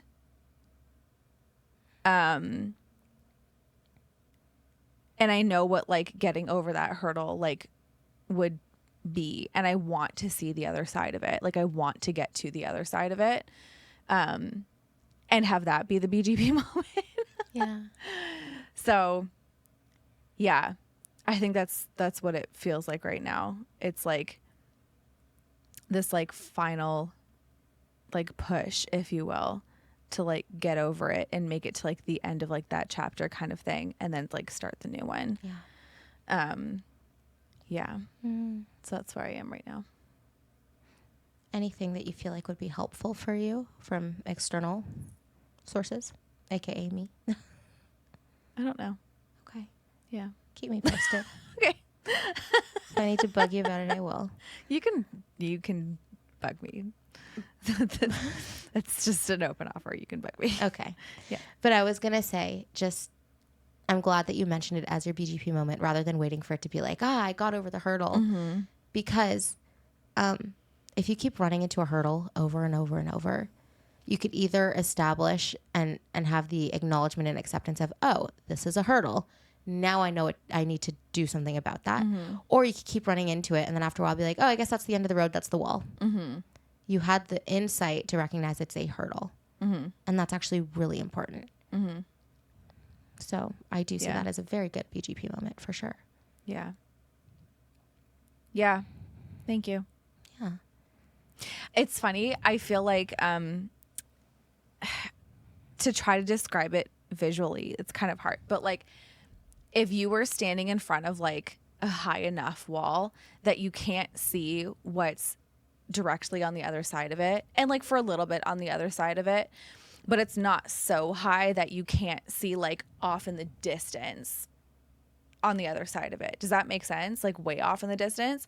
And I feel like the excitement comes because I can see way off in the distance on the other side of this like hurdle, like wall kind of thing, right? But I just can't see like right over it, like the stuff that comes like immediately after it, you know? So I feel like that, is also part of where like the, oh my gosh, comes in. But then the excitement is with like, no, but I know what this will be once I get over it because I can see far enough down the road of like the perspective, you know what I mean? Yeah. Of what it will be. Like that's kind of what it feels like. Yeah. So no, that makes a lot of sense. That's where I am. Yeah. Yeah. Okay. Mm-hmm. Well, thank you for sharing. And keep us posted. Here to share. Cool. EJ, you want to share? You want to do boy briefs? You got to ask me a question. Yeah, but are you ready? I'm always ready for boy briefs. Okay. Wonderful. Clearly I'm not ready. I'm like, what was the question again? Oh, I remember.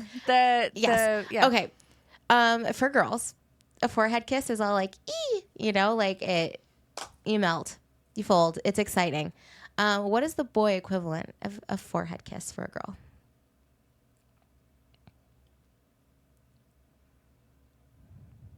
I had an answer, but I think I have a different answer. Oh, dang. Okay. Threw a curveball in there. Yeah, because I had a follow-up question already, actually. Maybe you should give us both, like what you thought it was and now what you're actually thinking. You know why? Because you just gave a kind of thing. Yeah. And then I thought about that feeling, and then my answer changed. Okay. If we're talking about just physically, what would be the equivalent? A good old-fashioned head rub. You know, can't really go wrong with that. It feels blessed. It feels like love. But if we're talking about that feeling of giddiness, yes, praise for hard work.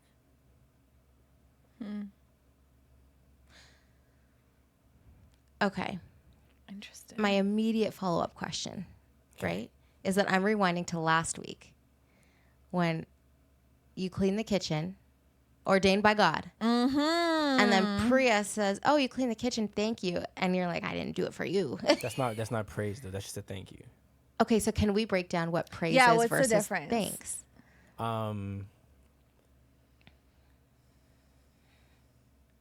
Let's say I do something that is out of my wheelhouse, right? So, like, for example, Priya makes the bed better than I do. right? And let's say I make the bed. A thank you is like, okay, cool, right?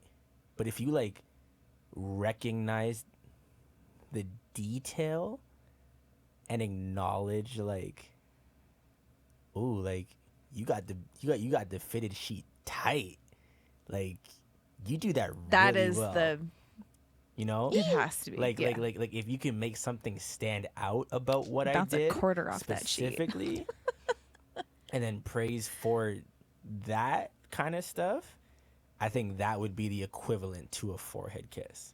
Okay. So almost kind of like I really liked the way you fill in the blank. Yes, if you can detail what exactly it is you like about it, and it was something he did, and he was probably mindful about, then it's like, oh, she noticed that. Cool. Like if when I did the kitchen, you said something like when you wipe the sink down, like it's really spotless kind of thing, I would have felt different about the thank you.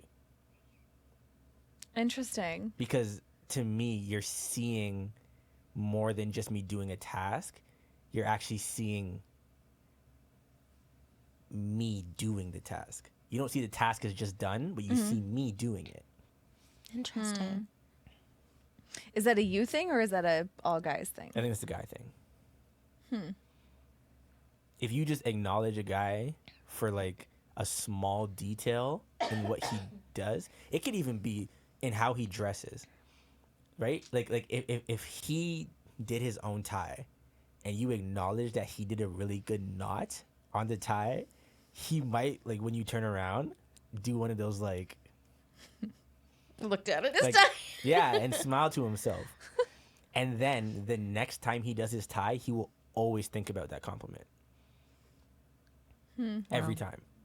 Every single time he does a tie, he'll be like, oh, I do good ties. Like, you know what I mean? Yeah. Yeah. That's like a forehead kiss. Interesting. That's so interesting. Huh.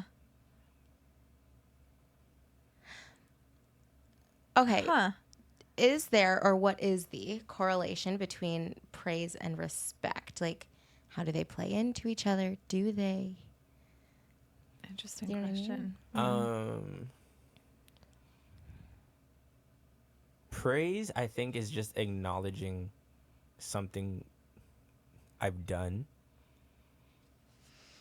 And then respect is being mindful of who I am.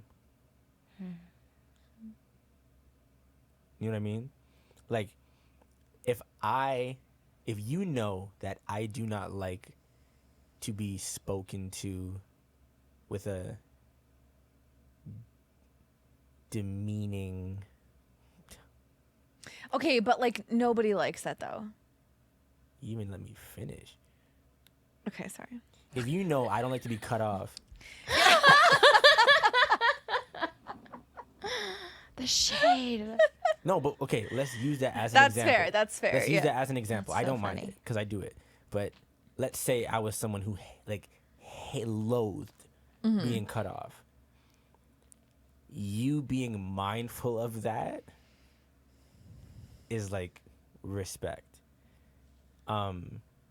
If I'm out and you see someone do that to me and then you say something about it, that is respect.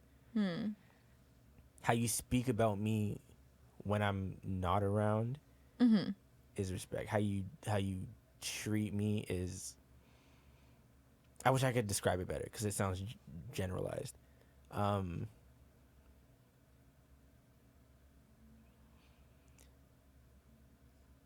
Men have fragile egos.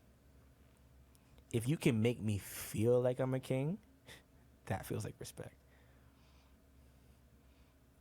Take care of my ego.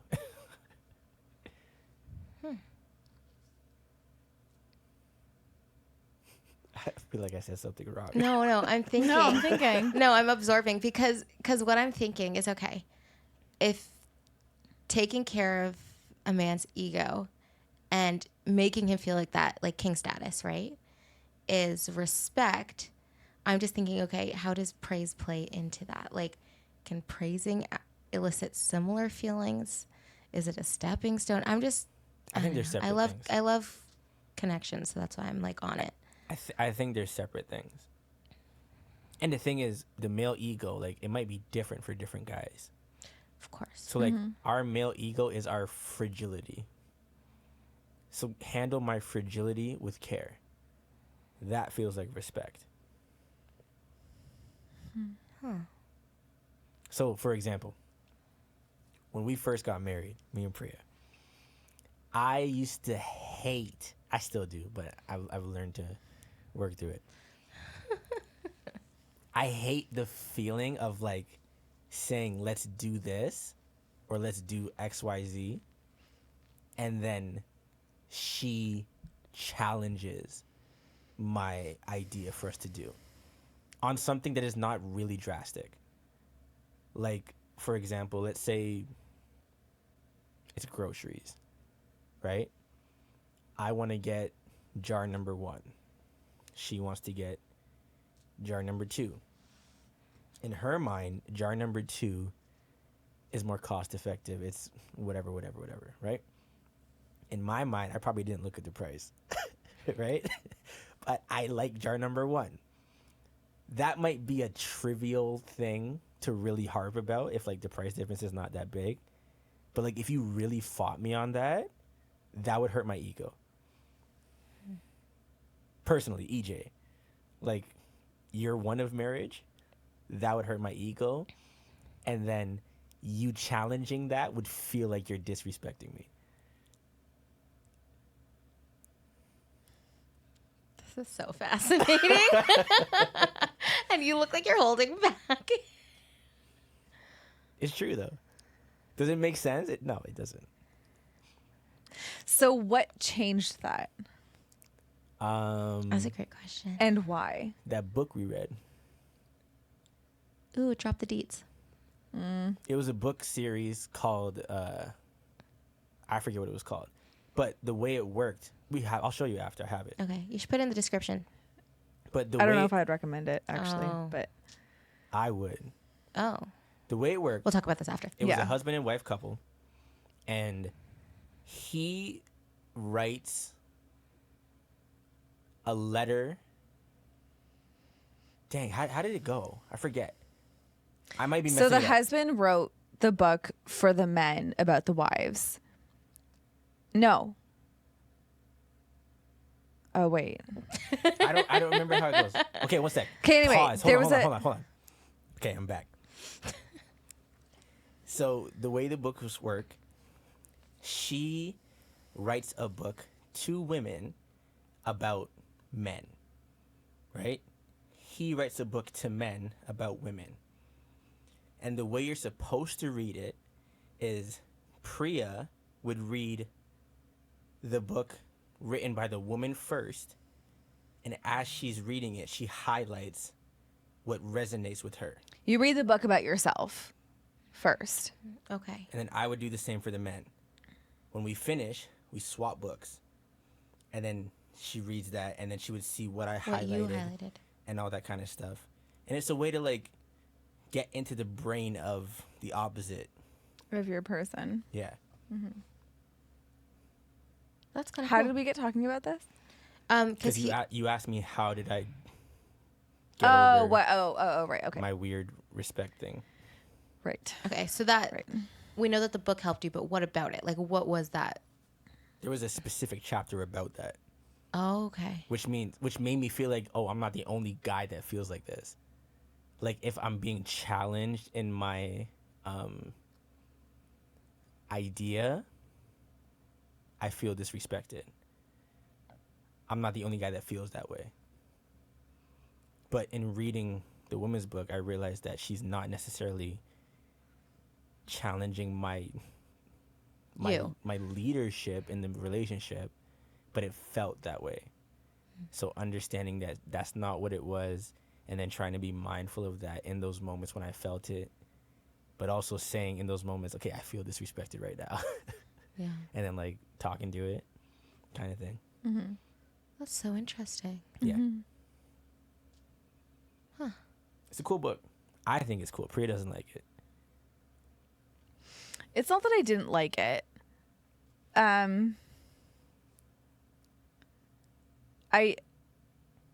There were definitely good things in it. But as like a general recommendation, I don't know if I would recommend it, just because I think that there's some things that are, I